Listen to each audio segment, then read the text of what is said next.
ನಮಸ್ಕಾರಗಳು. ಜ್ಯೋತಿ ಬಟ್ಸ್ ಪ್ರಪಂಚಕ್ಕೆ ಸ್ವಾಗತ. ನಾನು ಈ ದಿನ ಸಾಮಾಜಿಕ ಆರೋಗ್ಯ ಅಂತ ಹೇಳೋ ಒಂದು ವಿಷಯದ ಬಗ್ಗೆ ನನ್ನ ಕೆಲವು ಅನಿಸಿಕೆಗಳನ್ನು ಹೇಳೋಣ ಅಂತ ಅಂದ್ಕೊಂಡಿದ್ದೆ.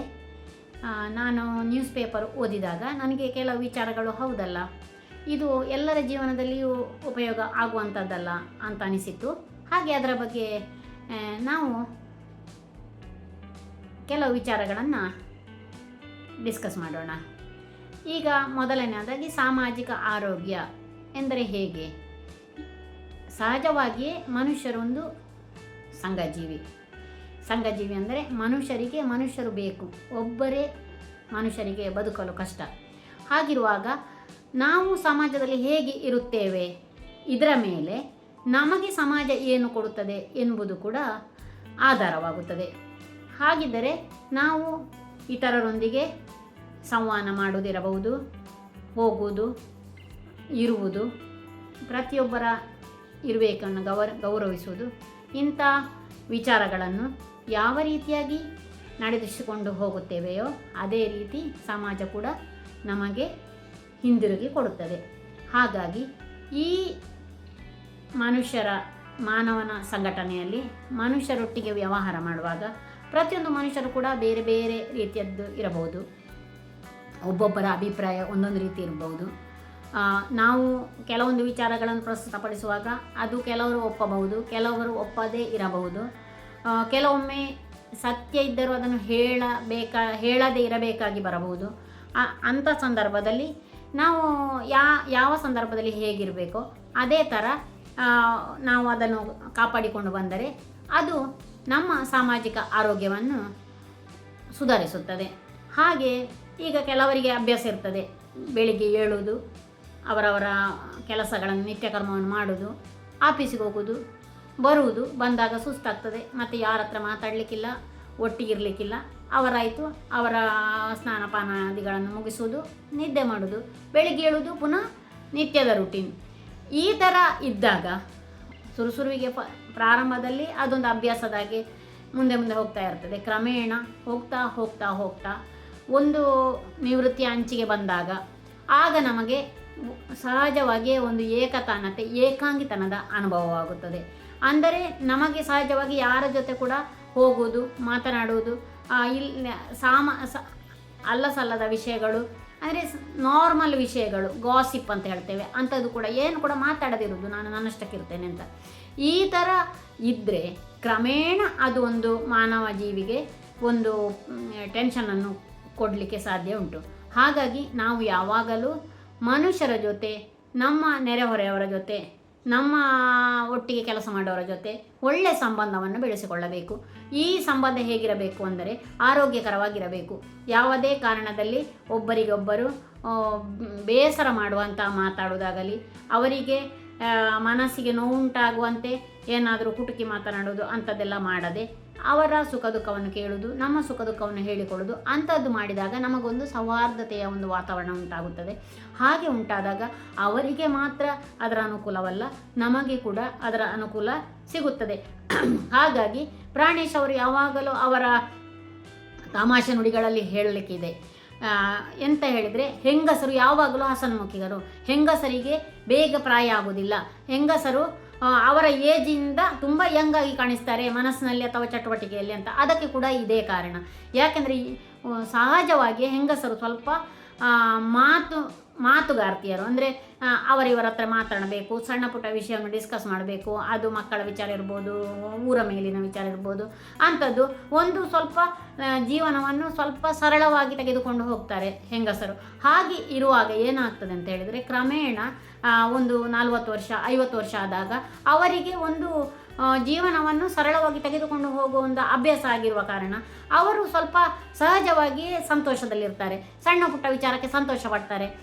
ಒಂದು ಒಳ್ಳೆ ಸೀರೆ, ಚಿನ್ನ ಅಂಥದ್ದು ಸಣ್ಣದೇ ವಿಚಾರವಾದರೂ ಸಣ್ಣ ಸೂಕ್ಷ್ಮ ವಿಚಾರಗಳಲ್ಲಿ ಕೂಡ ಸಂತೋಷ ಪಡಲು ಅಭ್ಯಾಸ ಮಾಡಿಕೊಳ್ತಾರೆ. ಅದೇ ಗಂಡಸರು ಇದೇ ಏಜಿನ ಗಂಡಸರು ಒಂದು 50 ವರ್ಷ ಆಗುವಾಗ ನೋಡಿ ನೀವು, ಒಂದು ತಲೆ ಮೇಲೆ ಭಾರ ಹೊತ್ತಾಗಿ ಅವರಿಗೊಂದು ಜೀವನದಲ್ಲಿ ನೆಗಾಡು ಇದು ನಗುವೇ ಇಲ್ಲ ಮುಖದಲ್ಲಿ. ಅವರಿಗೆ ಸಮಸ್ಯೆ ಇರಬಹುದು, ಇಲ್ಲ ಅಂತಲ್ಲ, ಆದರೆ ಅವರಿಗೆ ಜೀವನವನ್ನು ಸಹಜವಾಗಿ ಸ್ವಲ್ಪ ಸರಳವಾಗಿ ಅರ್ಥ ಮಾಡಿಕೊಂಡು ಹೋಗಲು ಕಷ್ಟ ಆಗುವ ಒಂದು ಸ್ವಭಾವದಿಂದ ಈ ಗಂಡಸರು ಅವರು ಹೆಚ್ಚು ಸರಳವಾಗಿ ಇರಬಾರದು ಅಂತ ಹೇಳುವ ನಮ್ಮ ಸಮಾಜದ ಪದ್ಧತಿಯಿಂದಲೂ ಇರಬಹುದು. ಗಂಡಸರಿಗೆ ಅಂತಹ ಒಂದು ಒತ್ತಡಗಳು ಸಹಜವಾಗಿ ಸ್ವಲ್ಪ ಜಾಸ್ತಿ. ಅವರು ಗಂಭೀರವಾಗಿರಬೇಕು, ಅವರು ಖುಷಿಯಾಗಿ ಇರುವುದು ಏನೋ ತಪ್ಪು ಹೇಳುವ ಹಾಗೆ ನಮ್ಮ ಸಮಾಜ ನಡೆದುಕೊಳ್ಳುತ್ತದೆ. ಹಾಗೆ ಅಂಥದ್ದೆಲ್ಲ ಕ್ರಮೇಣ ಯಾವುದೇ ಜನರಿಗೆ ಒಂದು ಅನ್ವಾಂಟೆಡ್ ಪ್ರೆಷರ್ ಅಂತ ಹೇಳಿದರೆ ಟೆನ್ಷನನ್ನು ಕೊಡಬಹುದು.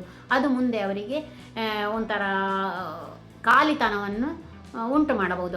ಹಾಗೆ ಆಗದಾಗೆ ನೋಡಿಕೊಳ್ಳಲು ನಮಗೆ ತುಂಬ ದಾರಿಗಳಿದ್ದಾವೆ. ಮುಖ್ಯವಾಗಿ ನಾವು ಎಲ್ಲರ ಜೊತೆ ಸಹಜವಾಗಿ ಒಟ್ಟೊಟ್ಟಿಗೆ ಮಿಂಗಲಾಗಿ ಖುಷಿಯಾಗಿ ಇರಲು ಅಭ್ಯಾಸ ಮಾಡಬೇಕು. ಸಣ್ಣ ಪುಟ್ಟ ವಿಚಾರಗಳನ್ನು ಖುಷಿಯಿಂದ ತೆಗೆದುಕೊಳ್ಳಬೇಕು, ಅನುಭವಿಸಬೇಕು. ಹಾಗಿದ್ದರೆ ನಮಗೆ ಮನಸ್ಸಿಗೆ ಸ್ವಲ್ಪ ಸಹಜವಾಗಿ ಒಂದು ಸ್ವಲ್ಪ ಉಲ್ಲಾಸ ಇರ್ತದೆ, ಖುಷಿ ಅನ್ನಿಸ್ತದೆ. ಹೀಗೆ ಅದು ಅಲ್ಲದೆ ಎಲ್ಲರ ಜೊತೆ ಮಾತನಾಡುವಾಗ ಏನು ಮಾತಾಡಬೇಕು ಅದೇ ಮಾತಾಡಬೇಕು. ಹೆಚ್ಚು ಅಂದರೆ ಯಾರಿಗಾದರೂ ಹರ್ಟ್ ಆಗೋ ಥರ ಮಾತನಾಡದೆ ಸಹಜವಾಗಿ ಯಾರದೇ ಒಂದು ಸುಖ ದುಃಖವನ್ನು ಕೇಳಿಕೊಳ್ಳುವುದು, ಇಂಥ ಅಭ್ಯಾಸಗಳನ್ನು ಮಾಡಿಕೊಂಡರೆ ನಮಗೆಯೂ ಒಂದು ಮನಸ್ಸಿಗೆ ಖುಷಿಯಾಗುತ್ತದೆ. ಹಾಗೆ ಕೇಳುಗರಿಗೂ ಅವರ ಒಂಟಿತನ ದೂರ ಆಗ್ತದೆ. ಹೀಗೆ ಈ ಥರ ಮಾಡ್ಬೋದು. ಮತ್ತು ಸಣ್ಣ ಮನೋರಂಜನೆಗಳನ್ನು ಮಾಡಿಕೊಳ್ಳಬಹುದು. ಸಾಧಾರಣ ಒಂದು 45-50 ವರ್ಷ ಆಗುವಾಗ ಜೀವನದಲ್ಲಿ ದೊಡ್ಡ ಭಾರ ಜವಾಬ್ದಾರಿಗಳು ಕಮ್ಮಿ ಆಗ್ತದೆ. ಹಾಗಿರುವಾಗ ನಾವು ಬೇರೆ ಬೇರೆ ರೀತಿಯ ನಮ್ಮ ಒಂದು ಹಾಬೀಸ್ ಅಂತ ಹೇಳಿದರೆ, ನಮ್ಮ ಒಂದು ಇಂಟ್ರೆಸ್ಟ್ ಏನಿದೆ ಅದನ್ನು ನಾವು ಅದಕ್ಕೆ ಪೋಷಣೆ ಕೊಟ್ಟು ಅದನ್ನು ನಾವು ಸ್ವಲ್ಪ ಪ್ರಾಕ್ಟೀಸ್ ಮಾಡ್ಬೋದು. ಅಂದರೆ ಉದಾಹರಣೆಗೆ ಯಾರಿಗಾದರೂ ಸಣ್ಣ ಏಜಿನಲ್ಲಿ ಸಂಗೀತ ಕಲಿಯಲು ಇಷ್ಟ ಇದ್ದಿರ್ಬೋದು, ಕಾರಣಾಂತರದಿಂದ ಸಂಗೀತ ಕಲಿಯಲು ಆಗದೇ ಇದ್ದಿರ್ಬೋದು, ಅಥವಾ ಚಿತ್ರ ಬರೆಯಲು ಇಷ್ಟ ಇದ್ದಿರ್ಬೋದು, ಅಥವಾ ಭಾಷಣ ಮಾಡಲು ಇಷ್ಟ ಇರ್ಬೋದು, ಅಥವಾ ಬೇಡ ಸಹಜವಾಗಿ ಕೆಲವು ಒಳ್ಳೊಳ್ಳೆ ಸಿನಿಮಾಗಳು ಬರುವುದು ಅದನ್ನು ನೋಡುವುದಿರ್ಬೋದು, ಅಥವಾ ಒಳ್ಳೊಳ್ಳೆ ಪುಸ್ತಕಗಳನ್ನು ಓದುವುದಿರ್ಬೋದು. ಒಂದು ಪ್ರಾಯದಲ್ಲಿ ನಮಗೆ ಪುಸ್ತಕ ಓದಬೇಕು ಅಂತ ಹೇಳಿದರೂ ನಮಗೆ ಸಮಯ ಸಿಕ್ಕದೇ ಇರ್ಬೋದು. ಆದರೆ ಕಾಲಕ್ರಮೇಣ ನಾವು ನಮ್ಮ ಜವಾಬ್ದಾರಿ ಕಡಿಮೆ ಆಗಿ ನಮ್ಮ ಕೆಲಸದ ಜವಾಬ್ದಾರಿಯ ಭಾರ ಕಮ್ಮಿ ಆದಾಗ ನಾವು ಅಂತಹ ನಮಗೆ ಇಷ್ಟವಾಗುವಂತಹ, ನಮ್ಮ ಮನಸ್ಸಿಗೆ ಖುಷಿ ನೀಡುವಂತಹ ಬೇರೆ ಬೇರೆ ಹವ್ಯಾಸಗಳನ್ನು ನಾವು ಬೆಳೆಸಿಕೊಂಡು ಹೋಗಬೇಕು. ಇದರಲ್ಲಿ ಯೋಗ, ಧ್ಯಾನ, ವಾಕಿಂಗ್, ಅಥವಾ ವಿಸಿಟಿಂಗ್ ಪ್ಲೇಸ್, ಟೂರ್ ಹೋಗೋದು, ಪುಸ್ತಕ ಓದುವುದು, ಸಂಗೀತ ಕೇಳೋದು, ಸಂಗೀತ ಹಾಡೋದು. ಸಂಗೀತ ಅಂದರೆ ಭಜನೆ ಅಂಥದ್ದೆಲ್ಲ ಆ ಏಜ್ನಲ್ಲಿ ಕೂಡ ಯಾರಿಗೂ ಕೂಡ ಮಾಡ್ಬೋದು. ಬೇರೆ ಬೇರೆ ಬೇರೆ ಕ್ಷೇತ್ರಗಳಲ್ಲಿ ತುಂಬ ಅವಕಾಶಗಳಿದ್ದಾವೆ. ಇಂಥದ್ದನ್ನೆಲ್ಲ ನಾವು ಬೇರೆ ಬೇರೆ ರೀತಿಯಲ್ಲಿ ನಾವು ನಮ್ಮ ಸಹಜ ಪ್ರವೃತ್ತಿಯಲ್ಲಿ ಸೇರಿಸಿಕೊಂಡಾಗ ನಮಗೆ ಆ ಒಂದು ಮನಸ್ಸಿನ ಏಕತಾನತೆ ದೂರ ಆಗ್ತದೆ. ಮತ್ತು ನಾವು ನಮ್ಮ ಮನಸ್ಸಿನ ಖುಷಿ, ನಮ್ಮ ಮನಸ್ಸಿನ ಸಂತೋಷವನ್ನು ಬೇರೆಯವರ ಹತ್ರ ಹುಡುಕುವುದು ಸಾಧ್ಯ ಇಲ್ಲ. ನಾವು ಯಾವಾಗಲೂ ನಮ್ಮ ಮನಸ್ಸಿನ ಸಂತೋಷ ನಮ್ಮಲ್ಲಿಯೇ ಹುಡುಕುವಂತಹ ಪ್ರಯತ್ನ ಮಾಡಬೇಕು. ನಮ್ಮ ಒಬ್ಬರು ಫ್ರೆಂಡ್ಸ್ ಹೇಳ್ತಿದ್ರು, after 60 you should learn new education, new learning. So that, ಉದಾಹರಣೆಗೆ ಜೀವನದಲ್ಲಿ ಅಡುಗೆಯೇ ಮಾಡಲಿಲ್ಲ ನೀವು, ಹಾಗೆ ಆದರೂ 50 ವರ್ಷ 55 ವರ್ಷ ಆದ ಮೇಲೆ ಹೊಸತಾಗಿ ಕಲೀರಿ. ನೀವು ಸ್ಟಿಚಿಂಗ್, ಹೊಲಿಗೆ ಮಾಡಲೇ ಇಲ್ಲ, ಅದನ್ನು 50 ವರ್ಷ ನಂತರ ಕಲೀರಿ. ಅಥವಾ ಯಾವುದೊಂದು ಉದಾಹರಣೆಗೆ ಮೊಬೈಲ್ನಲ್ಲಿ ಎಡಿಟಿಂಗ್ ಮಾಡೋದಿರ್ಬೋದು, 50 ವರ್ಷ ನಂತರ ಹೊಸದಾಗಿ ಕಲೀರಿ. ಕಂಪ್ಯೂಟರ್ ನೀವು ಕಲೀಲಿಲ್ವಾ, ಅದರದ್ದೊಂದು ಏನು ಹೇಗೆ ಅಂತೇಳಿ ಪ್ರಾರಂಭದಿಂದ ಸ್ವಲ್ಪ ಕಲೀರಿ. ಅಂತ ಹೊಸ ವಿದ್ಯೆಗಳನ್ನು ಕಲಿಯಲು ಶುರು ಮಾಡಿ 50 ವರ್ಷದ ನಂತರ. ಆಗ ನಿಮ್ಮ ಮೆದುಳು ಪುನಃ ಚುರುಕಾಗ್ತದೆ, ನಿಮ್ಮ ಮೆದುಳು ಸಂಪೂರ್ಣವಾಗಿ ವ್ಯಸ್ತವಾಗುತ್ತದೆ ಆ ಕೆಲಸದಲ್ಲಿ. ಆಗ ನಿಮಗೆ ಈ ಬೇಸರ, ಏಕಾಂಗಿತನ, ಆ ಥರದ ಮನಸ್ಥಿತಿಯಿಂದ ನೀವು ಹೊರಗೆ ಬರ್ತೀರಾ. ಇಂತಹ ಸುಮಾರು ವಿಚಾರಗಳು ನನ್ನ ಮನಸ್ಸಿನಲ್ಲಿ ಆ ಲೇಖನ ಓದಿದಾಗ ಬಂತು. ಆಗ ನನಗೆ ಹೌದಲ್ಲ, ಈ ಥರ ನಮಗೆ ಮಾಡಿಕೊಳ್ಬೋದು, ಯಾರಿಗೆ ಕೂಡ ಮಾಡಿಕೊಳ್ಬೋದು.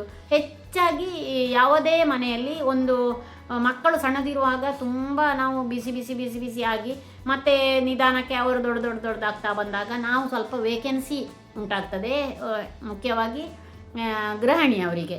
ಅದೇ ಗಂಡಸರಿಗೂ ಹಾಗೆ, ಅವರಿಗೆ ಮಕ್ಕಳಿಗೆ ಕಲಿಸಲಿಕ್ಕೆ ಅದಕ್ಕೆ ಇದಕ್ಕೆ ಫೈನಾನ್ಸ್ ಅದು ಇದು ಫುಲ್ ಬ್ಯುಸಿ ಇದ್ದದ್ದು ಸ್ವಲ್ಪ ಒಂದು 50 ವರ್ಷ ಆ್ಯಂಡ್ ಅಬವ್ ಆಗುವಾಗ ಅವರಿಗೆ ಕೂಡ ಲೀಜರ್ ಸಿಗ್ತದೆ. ಇಂಥ ಸಂದರ್ಭದಲ್ಲಿ ಮುಖ್ಯವಾಗಿ ಸಾಮಾಜಿಕವಾಗಿ ಒಗ್ಗೂಡುವಂಗೆ ಆಗಿರುವಂತಹ ಮುಖ್ಯವಾಗಿ ನಾನು ಹೇಳುವಂಥದ್ದು, ಈಗ ಲಯನ್ಸ್ ಕ್ಲಬ್, ರೋಟ್ರಿ ಕ್ಲಬ್ ಅಂಥದ್ದಕ್ಕೆಲ್ಲ ಸೇರಿಕೊಳ್ಳೋದು, ಅಥವಾ ಪರಿಸರದ ಬಗ್ಗೆ ಅಥವಾ ಭಜನೆ ಅಂಥ ಸತ್ಸಂಗಗಳಿಗೆ ಸೇರುವುದು, ಇಂಥದ್ದು ಜನಗಳು ಸೇರುವಲ್ಲಿಗೆ ಸೇರಿ ಗುಂಪಿಗೆ ಸೇರಿಕೊಳ್ಳಿ. ಗುಂಪಿಗೆ ಸೇರಿಕೊಂಡಾಗ ಸಹಜವಾಗಿಯೇ ಒಂದು ಸಮಾನವಾದ ಒಂದು ಆಸಕ್ತಿಯ ವಿಷಯಗಳು ನಮ್ಮ ಒಂದು ಸಂಪರ್ಕಕ್ಕೆ ಬರ್ತದೆ. ಆಗ ನಮಗೆ ಅದರಲ್ಲಿ ಹೆಚ್ಚೆಚ್ಚು ಇನ್ವಾಲ್ವ್ ಆಗಿ ನಮಗೆ ಅದನ್ನು ಹೆಚ್ಚೆಚ್ಚು ನಮ್ಮ ಮೈಂಡ್ ಬಾಡಿ ಆಕ್ಯುಪೇಷನ್ ಮಾಡ್ಬೋದು. ಅಂದರೆ ಮನಸ್ಸು ಮತ್ತು ದೇಹವನ್ನು ಅದರ ಜೊತೆ ತೆಗೆದುಕೊಂಡು ಹೋಗಿ ನಮಗೆ ಹೆಚ್ಚೆಚ್ಚು ನಾವು ಅದರಲ್ಲಿ ಆ ಚಟುವಟಿಕೆಗಳಲ್ಲಿ ಒಳಗೊಂಡು ನಮ್ಮ ಜೀವನದ ಮಟ್ಟವನ್ನು ಉನ್ನತೀಕರಿಸಬಹುದು. ಇಂಥದ್ದೆಲ್ಲ ನಮಗೆ ಸುಲಭವಾಗಿ ಸಮಾಜದಲ್ಲಿ ಸಿಗುವಂಥದ್ದು. ಅದನ್ನು ಹೇಗೆ ಉಪಯೋಗ ಮಾಡಿಕೊಳ್ಳುತ್ತೇವೆ ಹೇಳುವುದೇ ಮುಖ್ಯ. ತನ್ನಷ್ಟಕ್ಕೆ ಯಾವುದು ಬರುವುದಿಲ್ಲ. ನಮ್ಮ ಕೈಯಿಂದ ಒಂದು ಹೆಜ್ಜೆ ಮುಂದೆ ಹೋದರೆ ಎದುರಿನಿಂದ ನಮಗೆ 10 ಹೆಜ್ಜೆ ಮುಂದೆ ಬಂದು ನಮಗೆ ಅದರ ಒಂದು ಅನುಕೂಲತೆಗಳು ಸಿಗುತ್ತದೆ. ಇಂತಹ ಒಂದು ಸಾಮಾಜಿಕ ಆರೋಗ್ಯಕ್ಕೆ ಸಂಬಂಧಪಟ್ಟ ಹಾಗೆ ನನ್ನ ಕೆಲವು ಅಭಿಪ್ರಾಯಗಳು. ಹಾಗೆಯೇ ಈಗ ನಾವು ಗುಂಪುಗಳಲ್ಲಿ ಮಾತನಾಡುವಾಗ ನಾವು ನಮ್ಮ ಅಭಿಪ್ರಾಯವನ್ನು ಮಂಡನೆ ಮಾಡಬಹುದು. ಕೇಳುವವರ ಆಸಕ್ತಿ ಹೇಗಿದೆ ಅದಕ್ಕೆ ತಕ್ಕದಾಗಿ ನಾವು ಮಾತನಾಡಬಹುದು. ಕೇಳುಗರ ಆಸಕ್ತಿಗೆ ತಕ್ಕದಾಗಿ ಮಾತನಾಡಬಹುದು. ಕೇಳುಗರಿಗೆ ಬೇಸರವಾಗದಾಗೆ ಮಾತನಾಡಬಹುದು. ಹಾಗೆಯೇ ಕೇಳುಗರು ಹೇಳುವಂಥ ವಿಷಯವನ್ನು ಕೂಡ ಗಮನ ಇಟ್ಟು ಕೇಳುವಂತಹ ಒಂದು ಅಭ್ಯಾಸವನ್ನು ಕೂಡ ಬೆಳೆಸಿಕೊಳ್ಳಬೇಕು. ಆಗ ನಮಗೆ ತುಂಬ ವಿಷಯ ನಮಗೆ ಕಲಿಯಲು ಸಿಗುತ್ತದೆ, ತಿಳಿದುಕೊಳ್ಳಲು ಸಿಗುತ್ತದೆ. ಹಾಗೆ ನಮ್ಮ ಮಾತಿನಿಂದಾಗಿ ನಾವು ಬೇರೆಯವರು ನಮ್ಮನ್ನು ಗೌರವಿಸುತ್ತಾರೆ, ನಮ್ಮನ್ನು ಪ್ರೀತಿಸುತ್ತಾರೆ. ಅವರ ಮಾತಾಡಿದರೆ ಕೇಳಲಿಕ್ಕೆ ಖುಷಿ ಆಗ್ತದೆ, ಅವರು ಹೇಳುವಂಥ ವಿಷಯ ಹೌದಲ್ಲ, ಎಷ್ಟು ಒಳ್ಳೆಯದಿದೆ. ಇಂಥ ವಿಷಯಗಳೆಲ್ಲ ನಮ್ಮ ಸಂವಹನದಲ್ಲಿ ನಮಗೆ ರೂಢಿಸಿಕೊಂಡು ನಮ್ಮ ಜೀವನ ಮಟ್ಟವನ್ನು ಹಾಗೆಯೇ ನಮ್ಮ ಸಾಮಾಜಿಕ ಆರೋಗ್ಯವನ್ನು ಕೂಡ ಉನ್ನತೀಕರಿಸಬಹುದು. ಹಾಗೆಂತ ಹೇಳಿಕೊಂಡು ಈ ಗುಂಪುಗಳಲ್ಲಿ ಸಂವಹನ ಮಾಡುವಾಗ, ಮಾತುಕತೆ ಮಾಡುವಾಗ ಕೆಲವೊಂದು ವಿಚಾರಗಳು ನಮಗೆ ಇಷ್ಟವಾಗದೇ ಇರಬಹುದು. ಆಗ ನಾವು ಯಾವುದೇ ಕಾರಣಕ್ಕೂ ಆರ್ಗ್ಯುಮೆಂಟಿಗೆ ಇಳಿಬಾರ್ದು. ಸುಮ್ಮನೆ ನಾವು ಆ ಗುಂಪಿನಿಂದ ತಟಸ್ಥವಾಗಬೇಕು. ಇಲ್ಲದಿದ್ದರೆ ಅದು ನಮಗೆ ಅದನ್ನೇ ಅಂದುಕೊಂಡು ಬೇಸರವಾಗಿ ಅವರು ಹಾಗೆ ಹೇಳಿದರು, ಇವರು ಹೀಗೆ ಹೇಳಿದರು, ಅವರು ಹಾಗೆ ಹೇಳಬಾರ್ದಿತ್ತು, ಇವರಿಗೆ ಅಂಥದ್ದೆಲ್ಲ ನಮ್ಮ ಆರೋಗ್ಯದ ಮೇಲೆ ಕೆಟ್ಟ ಪರಿಣಾಮವನ್ನು ಬೀಳಬಹುದು. ಅದನ್ನು ಕೂಡ ಈ ಗುಂಪುಗಳಲ್ಲಿ ಇರುವಾಗ ನಮಗೆ ಯಾವ ರೀತಿ ಅನುಕೂಲವಿದೆಯೋ ಹಾಗೆ ಅದರಲ್ಲಿರುವ ಸಣ್ಣ ಪುಟ್ಟ ಅನನುಕೂಲಗಳನ್ನು ಹೇಗೆ ಸರಿಯಾಗಿ ಹ್ಯಾಂಡಲ್ ಮಾಡೋದು, ಮ್ಯಾನೇಜ್ ಮಾಡೋದು ಅಂತ ಹೇಳೋದರ ಬಗ್ಗೆ ಕೂಡ ನಮಗೆ ಸ್ವಲ್ಪವಾದ ಒಂದು ಜ್ಞಾನ ಬೇಕಾಗುತ್ತದೆ. ಹೀಗೆ ವಿಧ ಚಟುವಟಿಕೆಗಳಲ್ಲಿ ನಮ್ಮನ್ನೇ ನಾವು ತೊಡಗಿಸಿಕೊಂಡು ನಮ್ಮ ಮಾನಸಿಕ ಹಾಗೂ ದೈಹಿಕ ಆರೋಗ್ಯವನ್ನು ಉತ್ತಮಗೊಳಿಸಿಕೊಳ್ಳಬಹುದು. ಹೀಗೆ ಗೊಳಿಸಿಕೊಂಡಾಗ ನಾವು ನಮ್ಮ ಪ್ರಾಯಕ್ಕಿಂತ 10 ವರ್ಷ ಸಣ್ಣವರಾಗಿ ಇರುವಂತಹ ಒಂದು ಅವಕಾಶ ಇರುತ್ತದೆ. ಆಗ ನಾವು ಇನ್ನೂ ಹೆಚ್ಚು ಖುಷಿಯಾಗಿ, ಹೆಚ್ಚು ಸಂತೋಷವಾಗಿ, ಹೆಚ್ಚು ಆರೋಗ್ಯವಾಗಿ ಬದುಕಲು ಸಾಧ್ಯವಾಗುತ್ತದೆ. ಈ ಥರ ಸಾಮಾಜಿಕ ಕೌಶಲ್ಯಗಳನ್ನು ಬೆಳೆಸಿಕೊಳ್ಳಲು ನಾವು ಮಕ್ಕಳಿಗೆ ಸಣ್ಣದಿರುವಾಗಲೇ ಅಭ್ಯಾಸ ಮಾಡಬೇಕು.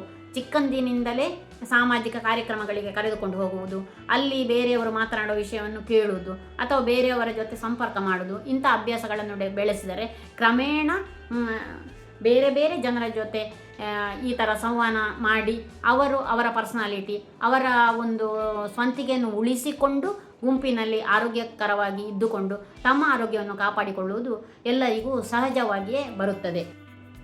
ಇದು ಎಲ್ಲರಿಗೂ ಅವರ ಸಾಮಾಜಿಕ ಆರೋಗ್ಯಕ್ಕೆ ಹಾಗೂ ಸ್ವಂತ ಆರೋಗ್ಯಕ್ಕೆ ಅತ್ಯಂತ ಮುಖ್ಯ. ಇದರ ಬಗ್ಗೆ ನೀವೇನು ಹೇಳುತ್ತೀರಿ? ಇಂಥ ವಿಷಯಗಳ ಬಗ್ಗೆ ಬರುತ್ತಿರುತ್ತೇನೆ. ಕೇಳಿದ್ದಕ್ಕಾಗಿ ಧನ್ಯವಾದಗಳು. Thank you.